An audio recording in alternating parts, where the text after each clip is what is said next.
Hello, everyone, and welcome to Managing Classroom and School-Wide Behavior. I'm Jenny Lark, and I am thrilled to serve as our instructor over the next 8 weeks as we explore all things related to the wonderful world of classroom management and school-wide behavior management. In this brief video, I'm going to share with you just a little bit about myself, provide you with some Christ-centered encouragement as you begin this meaningful professional endeavor, and just show you some basic logistics about our Canvas classroom space to get you on your way.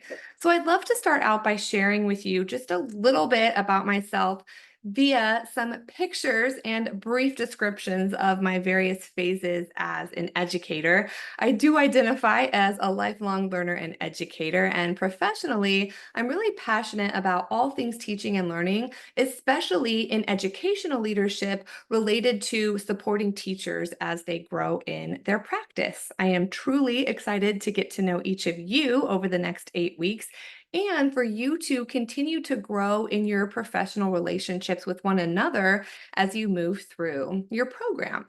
So I'm a product of both public and private sectors in education. I went to public school all through elementary school and eventually found myself in the private sector beginning in high school, where I attended Orange Lutheran High School as a student. At Orange Lutheran High School, I recently served as principal of academics after a 15-year run in the classroom, followed by various instructional leadership roles.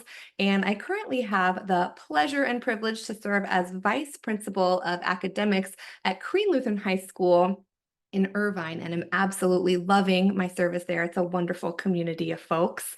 In terms of higher education, I earned my undergraduate degree, scroll down with me if you will, at UCLA, go Bruins, in psychology, followed by my master's degree in educational psychology from Cal State Long Beach, and then most recently found myself back at UCLA earning my doctorate in educational leadership through their ELP program.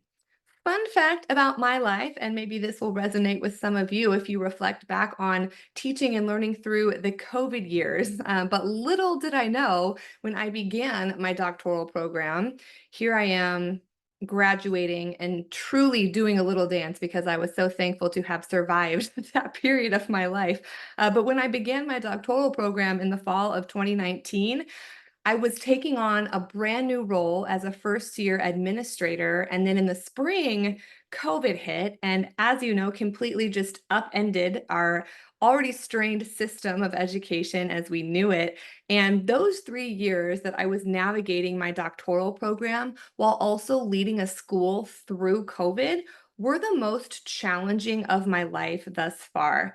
Here we are on a learning day where we were trying to just bring teachers some joy. We turned our service cart into an ice cream truck and delivered ice cream to teachers all throughout the hallway. Here I am trying to work from home while also be there for my kindergartner, teach him how to read and do all of the things of remote learning while also running our school. And then here we are trying to make the best of our quarantine situation. You can see my parents and my brother and his wife there. We were trying to have a little bit of Halloween fun via Zoom one evening. And during that time, I truly felt like there were so much responsibility on my shoulders. There were so many different things that I was being called to do that it was impossible for me to do them all well. And I was becoming overwhelmed and exhausted and burned out. And there were so many times when I just was frustrated. But through that time, the Lord spoke to me through so many amazing people in my life to remind me that I don't have to do everything alone, and I'm not called to do everything alone. Um, and so it brings me to our Christian message for the first week together. Ecclesiastes 4:9-10 reminds me, and hopefully reminds you, that two are better than one because they have a good reward for their toil. For if they fall, one will lift up his fellow. But woe to him who is alone when he falls and has not another to lift him up. For me, this passage highlights the power of God's love for us, that He is always walking alongside of us, faithfully providing everything that we need to love Him well and to serve others in relationships. And as an educator, I firmly believe that authentic, mutually respectful relationships between myself and my students really form the firm foundation from which all good teaching and learning grow. And so I just want to let you know that. And again, to let you know that I'm truly excited to get to know each of you over the course of the next 8 weeks. And I just hope in this role that I will serve as a continual source of encouragement and support for you as you navigate your really busy lives, doing your vocations at work and at home while also navigating school. Please know that I empathize with you. I was very recently working through those things myself. Um, and so I'm here to support you as you support one another as you move through the course. And just want to provide that encouragement again today that when the going gets tough, we are here to lift each other up. And we can remember that we're working toward this bigger purpose of the Lord using us to transform the lives of the students that He's placed together with us. As I reflect back on my own recent experience as a graduate student, a continued source of joy for me across those years that really continues today is the meaningful relationships that God also blessed me with through my cohort members. And so, as you continue to grow in relationship with each other, I'm genuinely excited for you, not only to continue to foster important knowledge and skills that are going to grow you as an educational leader, but also to just continue to develop those professional relationships, that network of fellow amazing educators. And so, my prayer for you today, as you continue on through this class and throughout your program, is that you just thoroughly enjoy this unique opportunity to learn from and grow with each other. And that when the going gets tough, you remember that God has already won the ultimate victory for us. He's walking alongside us through it all, and He is daily equipping us with everything we need to serve each other well, and so thankful that He gives us each other for support.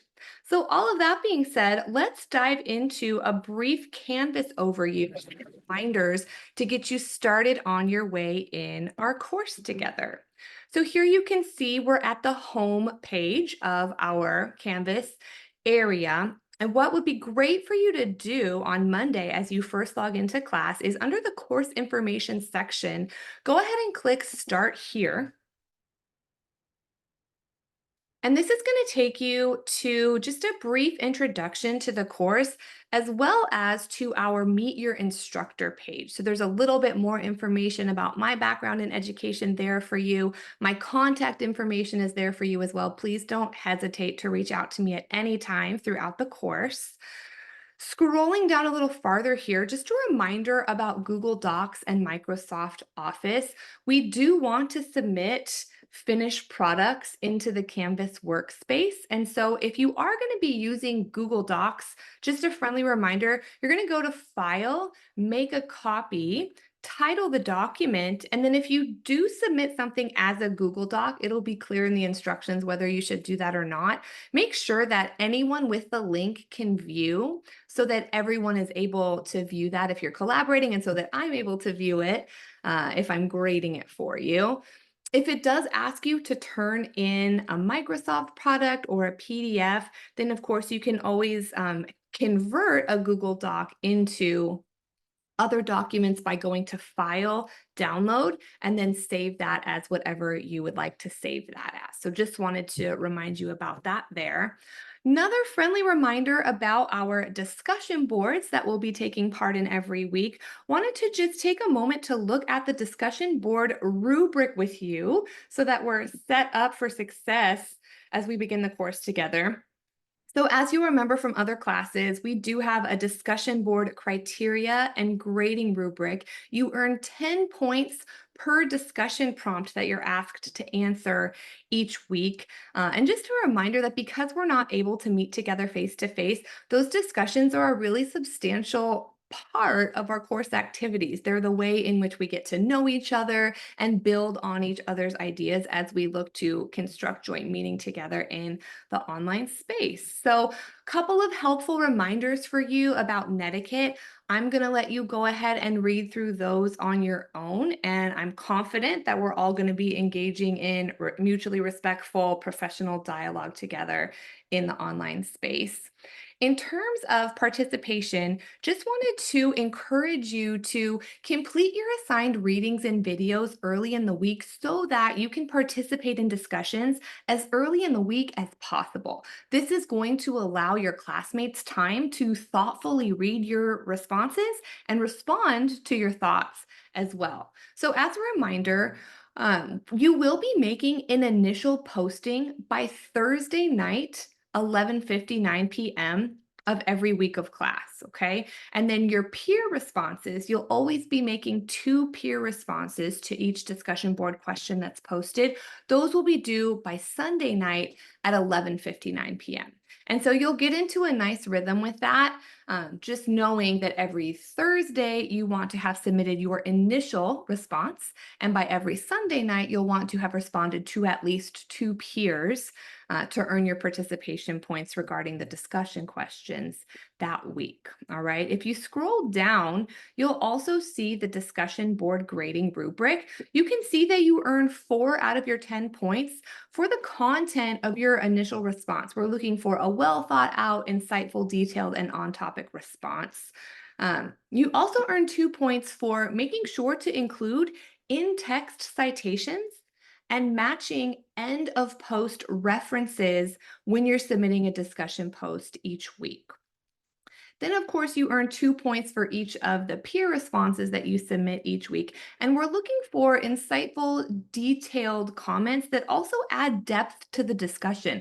Feel free to ask a question or build off of something that somebody shared to take the conversation in a new direction, in addition to providing encouragement and other things of that nature. So that's a little bit about our discussion posts that you'll be doing each week.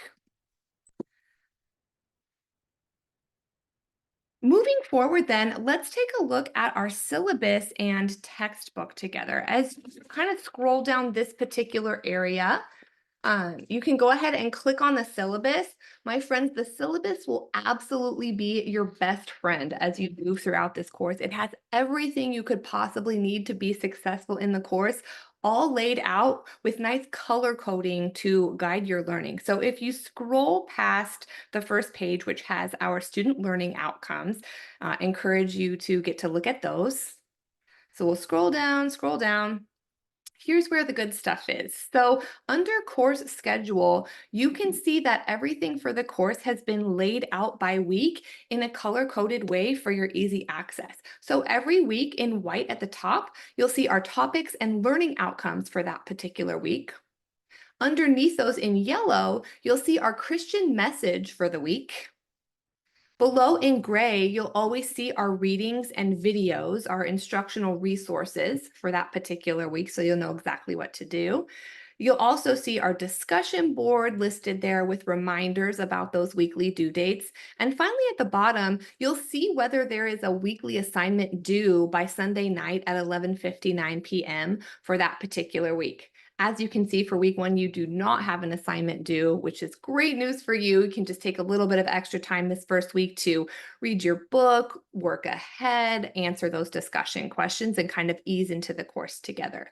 You will have an assignment due on Sunday of week 2, and information about that is linked in the syllabus. I'll also go over that in detail in our week 1 video as well. So that's a little bit about the syllabus and how it can help you on your way in this course.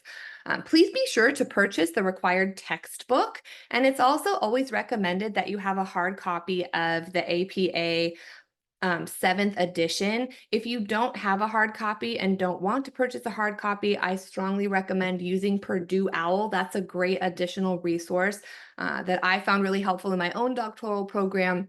You can go to their website and type things in the search bar and find immediately exactly what you're looking for guidance on when it comes to APA formatting, rules, etc.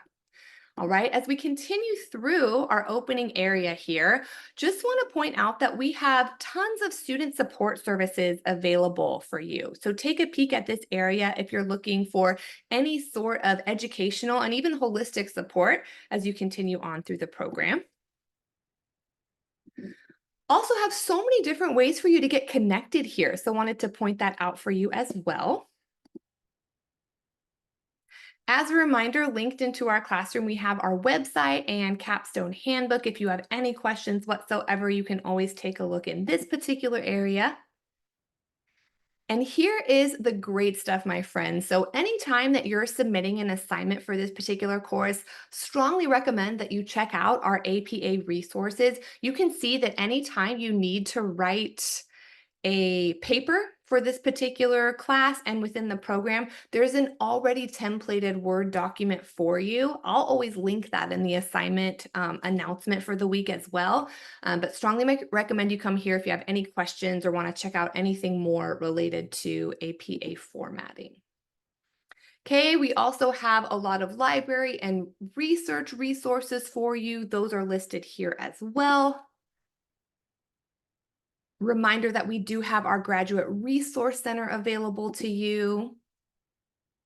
And that brings us to our week one content. So with that, we're going to do a specific week one video to introduce you specifically to the discussion board questions and do a look ahead for our first assignment, which will be due at the end of week two.